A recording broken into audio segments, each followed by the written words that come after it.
Hello friends, నేను రాజు గారు. దేశంలోని ముఖ్యమైన ఎన్నికల వ్యవస్థను మార్చేందుకు బీజేపీ సర్కార్ తీవ్ర ప్రయత్నాలు చేస్తుంది. అదే డీలిమిటేషన్, నియోజకవర్గాల పునర్విభజన. ఈ బిల్లును ఉభయ సభల్లో ప్రవేశపెట్టింది బీజేపీ సర్కార్. పార్లమెంటులో ప్రస్తుతం 543 స్థానాలున్నాయి. అయితే ఇవి 820 వరకు చేరే అవకాశాలున్నట్లుగా తెలుస్తుంది. అలాగే ప్రతి రాష్ట్రంలో 50% అసెంబ్లీ, అదేవిధంగా లోక్సభ స్థానాలు పెరిగే అవకాశం ఉంది. ఆంధ్రప్రదేశ్ విషయానికి వస్తే ప్రస్తుతం 25 లోక్సభ స్థానాలు ఉన్నాయి. అవి 36కు చేరే అవకాశం ఉంది.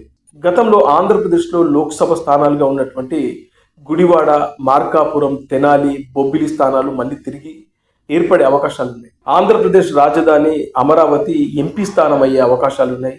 అలాగే పాతవి కొన్ని రద్దయ్యే ఛాన్స్ కూడా ఉన్నట్లు తెలుస్తూ ఉంది. ఇక చాలా ఆసక్తికరమైనటువంటి వార్త ఏంటంటే పులివెందుల ఎస్సీ నియోజకవర్గం అయ్యే ఛాన్సెస్ ఉన్నట్లుగా తెలుస్తూ ఉంది.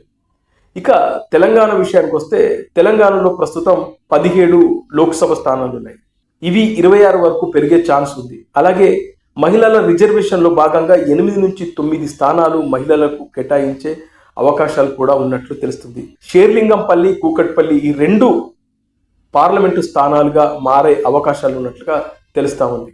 ప్రస్తుతం తెలంగాణలో జహీరాబాద్ లోక్సభ స్థానం, ఇది కాకుండా సంగారెడ్డిని లోక్సభ స్థానంగా మార్చే అవకాశాలు ఉన్నట్లుగా తెలుస్తూ ఉంది.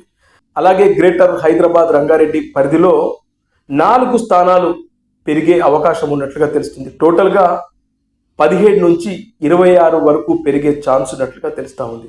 అలాగే తెలంగాణ, ఆంధ్రప్రదేశ్కు సంబంధించి ఒక్కో రాష్ట్రానికి 50% అసెంబ్లీ స్థానాలు కూడా పెరిగే అవకాశం ఉన్నట్లుగా తెలుస్తుంది. ఈ డీలిమిటేషన్ బిల్లుకు కనుక మద్దతు లభిస్తే పూర్తిగా ఎన్నికల వ్యవస్థ మారే ఛాన్స్ ఉన్నట్లుగా తెలుస్తూ ఉంది.